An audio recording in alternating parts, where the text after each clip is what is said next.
Allah mampu, Allah kuasa menghukum seseorang pada saat ini, tetapi Allah menunda, memberi waktu, memberi kesempatan kepada hamba tersebut. Nah, itu disebut hilim atau hilmullah. Nah, orang yang taat kepada Allah lebih perlu kepada hilmillah itu, lebih perlu kepada maafnya Allah dibanding orang yang maksiat kepada Allah. Memang orang yang maksiat kepada Allah itu perlu kepada hilmillah, perlu kepada maafnya Allah, tetapi orang yang taat lebih perlu lagi. Lebih perlu lagi orang yang taat. Makin taat seseorang kepada Allah, makin perlu hilmillah dan kemaafannya.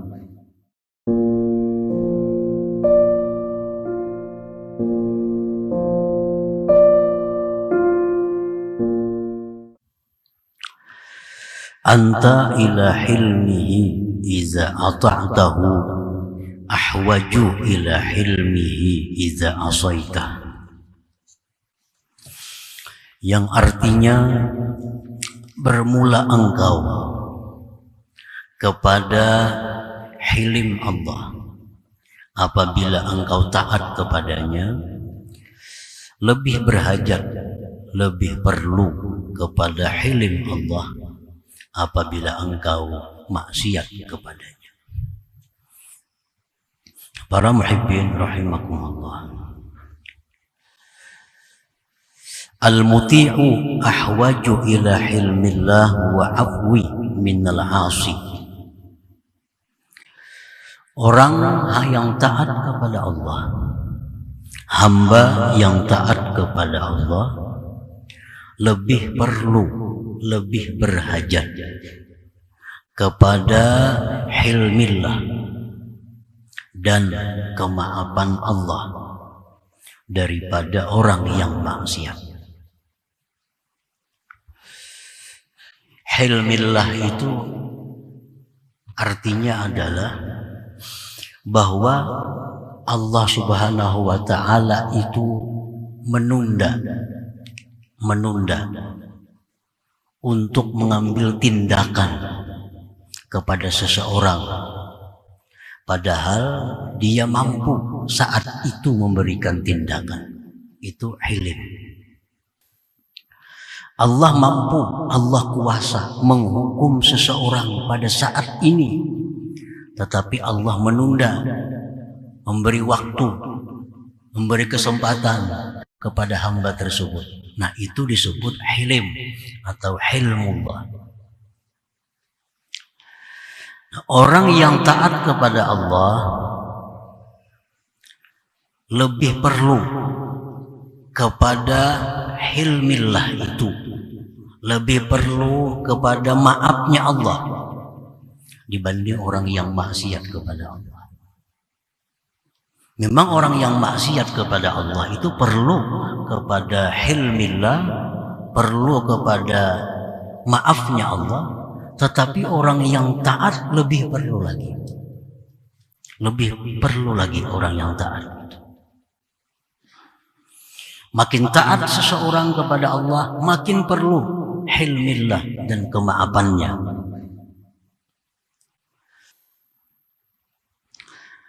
Li'annal muti'a qad ya'ridu lahu 'inda ta'atihi kabairu dzunubil qulub. Karena orang yang taat kepada Allah, orang yang sembahyang, berzikir, menuntut ilmu, bersedekah, haji, umrah, orang yang taat kepada Allah itu terkadang datang baginya ketika taat itu dosa-dosa besar di dalam hatinya. Orang yang taat itu kadang-kadang bisa datang dosa-dosa besar di dalam hatinya. Contohnya dosa besar itu adalah karya seperti dia.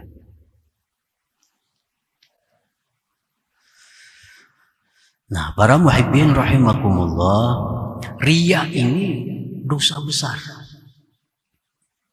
Besarnya dosa riya itu lebih besar daripada dosa zahir. Seperti berzina, dibanding riya, besar riya dosanya. Karena zina itu dosa anggota zahir. Sedangkan riya ini dosa hati, dosa batin. Nah, orang yang taat kepada Allah itu bisa datang riya kepadanya. Karena riya ini bisa muncul sebelum kita taat, bisa muncul di waktu kita taat, bisa muncul sesudah kita taat. Nah, orang yang beribadah kepada Allah tujuannya adalah mengharapkan penghargaan atau pujian dari makhluk. Ini riya sebelum ibadah. Sebelum beribadah aja sudah macam itu tujuannya. Nah, orang ini beribadah kepada Allah, sembahyang umpamanya atau bersedekah umpamanya, tujuannya supaya dipuji, supaya disenangi orang, supaya dihargai orang. Ini riya sebelum beramal. Ada orang yang ikhlas, artinya orang ini beramal semata-mata karena Allah. Di waktu dia beramal datang riya. Nah, contohnya dia sembahyang di tempat sendirian, ikhlas karena Allah. Nah, begitu sembahyang rakaat pertama, ada orang datang, ada manusia datang. Nah, timbul di hatinya riya. Padahal dulunya ikhlas karena Allah, tapi karena ada orang datang, nah akhirnya timbul riya. Tanda-tandanya adalah memperbaiki sembahyangnya. Misalnya orang sembahyang karena Allah. Bismillahirrahmanirrahim. Alhamdulillah rabbil alamin arrahmanir rahim maliki yaumiddin iyyaka na'budu wa iyyaka nasta'in. Datang ada orang, lalu lain bacaannya. Lain. Tadi ancam, tadi laju. Datang ada orang, ihdinas siratal mustaqim. Nah, ini riya halal amal ketika beramal. Padahal dulunya ikhlas karena Allah. Nah, ada riya ba'dal amal, sesudah beramal. Sudah 10 tahun dah beramal nih. Nah, kemudian diungkit, dijual. Dulu aku pernah ini, dulu aku pernah ini, dulu aku pernah ini, dengan tujuan mengisahkan itu agar dihormati, agar dimuliakan orang. Ini riya ba'dal amal. Nah, orang yang taat itu bisa datang riya ini. Bisa datang riya. Nah, makanya orang yang taat itu sangat perlu hilmillah, sangat perlu maaf Allah. Kalau orang maksiat, ini pada riya lagi, sudah maksiat dahulu.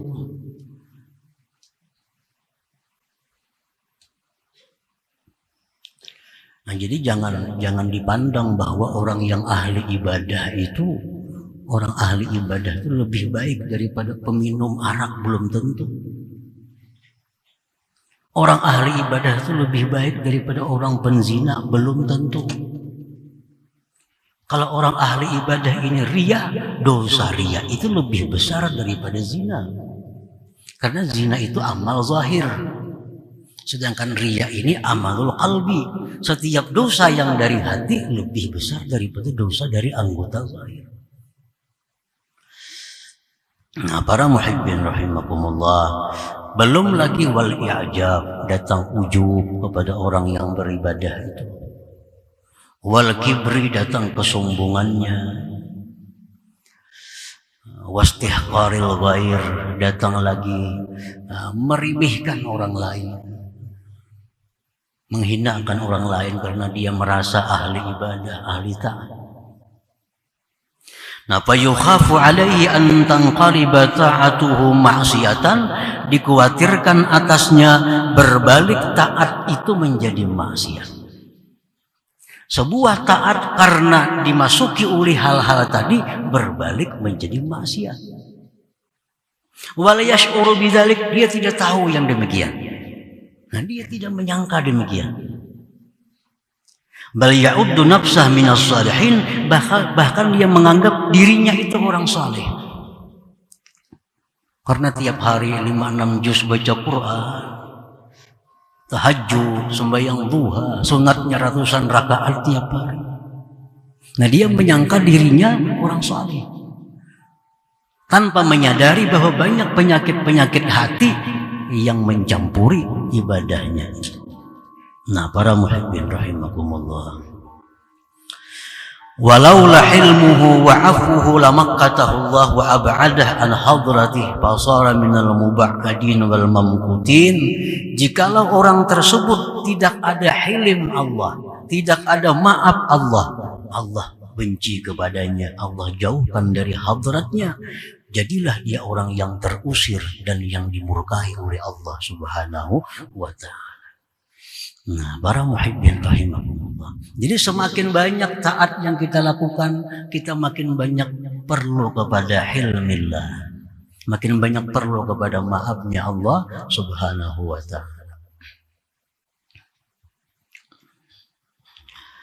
Wa kana sallallahu alaihi wasallam idza shalla istaghfara salasan ta'liman lil ummah bi syuhudi taqsir biha. Rasulullah sallallahu alaihi wasallam apabila beliau selesai sembahyang, beliau istighfar 3 kali.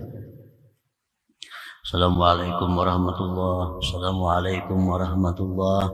Nabi kita membaca astagfirullah, astagfirullah, astagfirullah. Mengajarkan kepada umat pada menyaksikan kekurangan-kekurangan di dalam sembahyang itu. Nah, jadi sehabis taat, kan sembahyang itu penghulunya taat. Sehabis taat Nabi istighfar. Karena kalau ada dalam sembahyang ini kekurangan-kekurangan yang membuat Allah tidak suka dengan kita.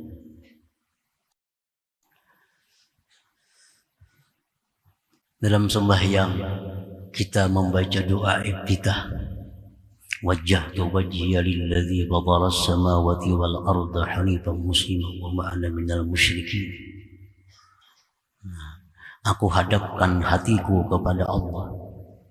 Nah, di waktu kita membaca itu kadang-kadang hati kita lupa kepada Allah. Pada mulut kita mengatakan aku hadapkan hatiku kepada Allah, padahal hati kita waktu itu lupa kepada Allah.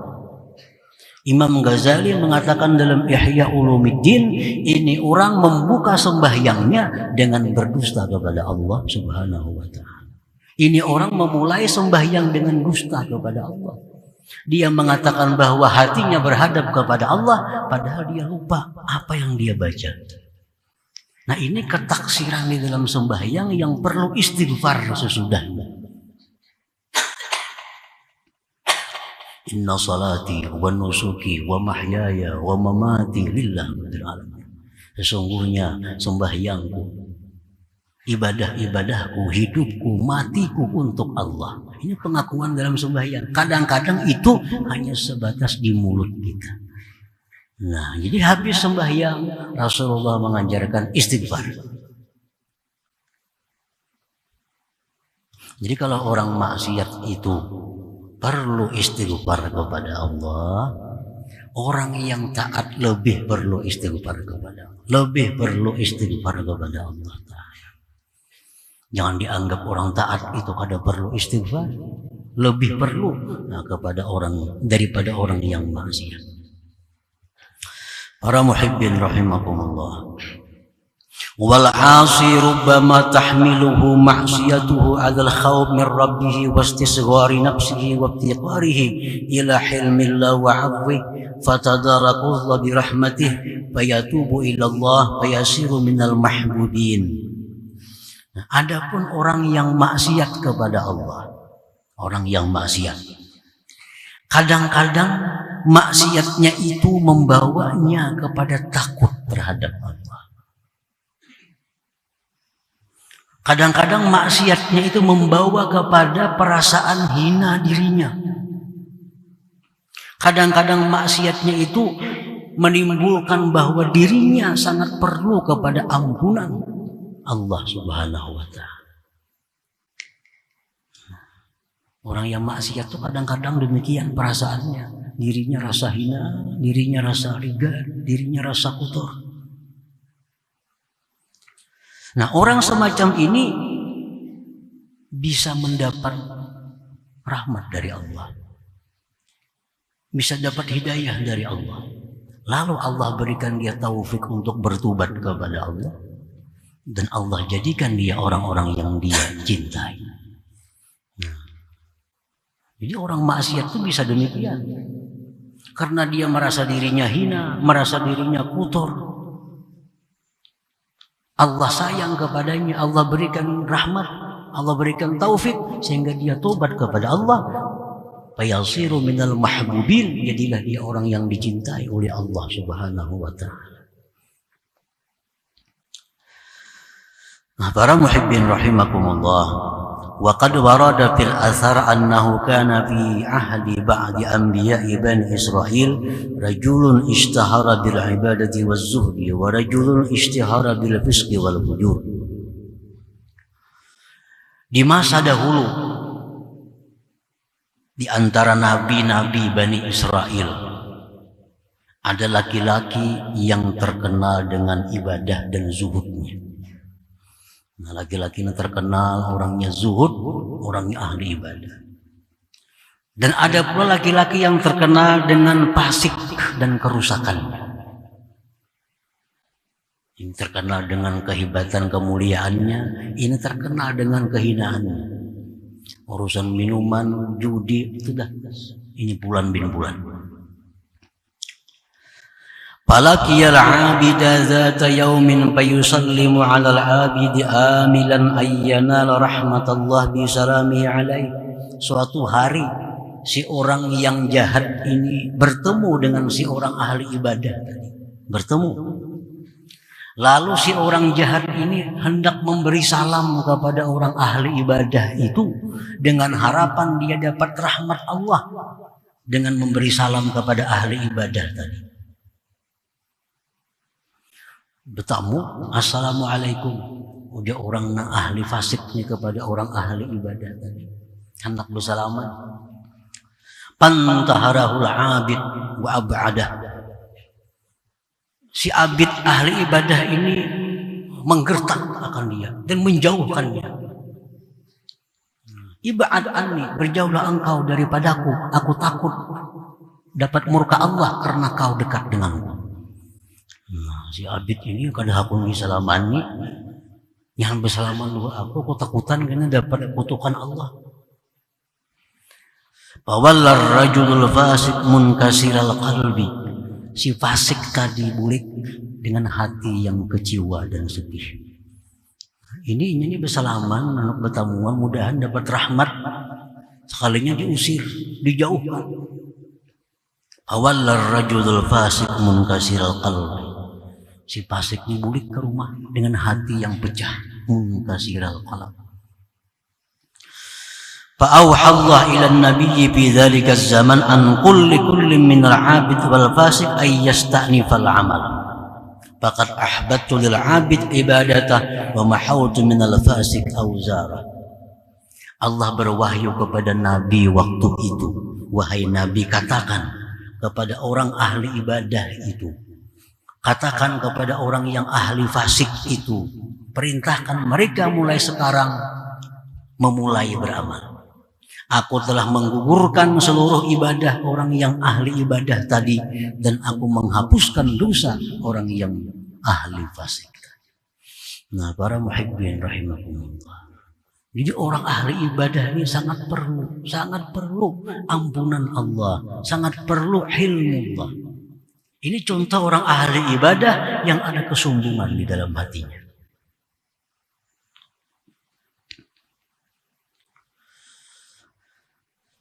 Bahkan Imam Abu Yazid Al-Bastami berkata, kalau orang ahli maksiat itu perlu 1 tobat. Tapi kalau orang ahli ibadah itu perlu 1000 tobat. Perlu 1000 tobat. Dosa-dosa di hati jauh lebih besar. Fal ma'siyatu idza awrasat dhulla wastisghara khairun min ta'atin awrasat izza wastikbara. Maksiat tetapi membuat dirinya merasa hina, membuat dirinya merasa tidak berharga. Itu lebih baik daripada taat yang dilakukan tapi merasa dirinya besar dan mulia.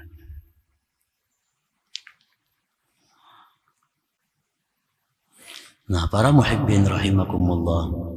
Jadi itulah alasan kenapa orang yang taat kepada Allah tadi lebih memerlukan kepada maafnya Allah, lebih memerlukan kepada hilimnya Allah dibanding orang yang ahli maksiat itu. Fa khairul ibad abdun ata Allah taala wa la yara fi dzalika li nafsihi hawla wa la quwwah bal yara ta'ata min Allah wa billah wa lillah. Sebaik-baik hamba itu adalah seorang hamba yang taat kepada Allah. Dan dia tidak melihat yang demikian itu taat bagi dirinya, daya dan upayanya. Tetapi dia melihat taat yang dilakukannya itu adalah hidayah dan taufik dari Allah dan daya upayanya Allah dan karena Allah subhanahu wa ta'ala. Ini paling baik hamba. Kalau kita beribadah kepada Allah dengan 3 landasan itu, ibadah kita selamat dari riya, dari sombong, dari ujub, macam-macam. Kita beribadah menyadari bahwa ini ibadah yang kita lakukan adalah taufik dan hidayah Allah. Yang kedua, kita bisa melakukan ibadah ini karena daya upaya yang diberikan Allah. Yang ketiga, ibadah ini adalah karena menjunjung perintah Allah. Nah, kalau kita mampu beribadah dengan demikian landasan, kita adalah sebaik-baik hamba Allah subhanahu wa ta'ala. Kayak apa hendak ria, kayak apa hendak sombong. Kalau kita ini beribadah ini bisanya dari Allah dan dengan daya upaya Allah dan untuk mendekatkan diri kepada Allah. Bila 3 itu kita selamat. Nah, karena yang 3 itu kadang-kadang tidak kita pakai, yang 3 itu tidak kita gunakan, maka ibadah kita jadi ikhtilat, bercampur dengan macam-macam. Oleh karena itu kita sangat perlu hilimnya Allah dan maafnya Allah subhanahu wa ta'ala. Wa syarrul ibad abdun asallaha ta'ala wa asarra fi ma'siyatihi wa ghatarra bi hilmihi wa tamanna 'ala Allahil amani. Paling jahat hamba Allah itu adalah hamba Allah yang maksiat kepada Allah dan terus-menerus maksiat. Dan dia terperdaya dengan hilimnya Allah. Allah kadang menindakkan, Allah tidak menghukumnya, Allah tidak memberi teguran kepadanya. Nah, dia tertipu dengan ini. Dikiranya Allah itu sayang, dikiranya Allah itu cinta kepadanya, karena selama ini tidak pernah sakit, tidak pernah rugi, tidak pernah kena musibah. Ini ightarra bihilmi, terperdaya dengan hilimnya Allah. Wa tamanna 'ala Allahil amani, dan dia berangan-angan atas Allah macam-macam angan-angan. Dia berbuat maksiat, terus-menerus maksiat, Beangan-angan dapat ampunan Allah, beangan-angan masuk surga dengan syafaatnya Rasulullah, macam-macam angan-angan. Tapi perbuatan maksiat terus-menerus dilakukannya. Inilah syarru ibadillah, paling jahat hamba Allah Subhanahu wa ta'ala. Nah, para muhibbin rahimakumullah, kita boleh berharap ampunan Allah, boleh berharap maghfirah dari Allah, tapi kita mesti merubah akhlak kita. Allah itu Ghaffar, pengampun, tapi liman taba, bagi orang yang tubat, wa amana, beriman, wa amila salihah, beramal salih. Kalau kita tubat, kita beriman, beramal salih, nah disitulah mengharap ampunan Allah Subhanahu wa ta'ala. Kalau maksiat masih dilakukan, mengharap ampunan Allah, itu ngarannya al-amani, angan-angan. Ini contoh orang yang terperdaya dengan Allah Subhanahu wa ta'ala.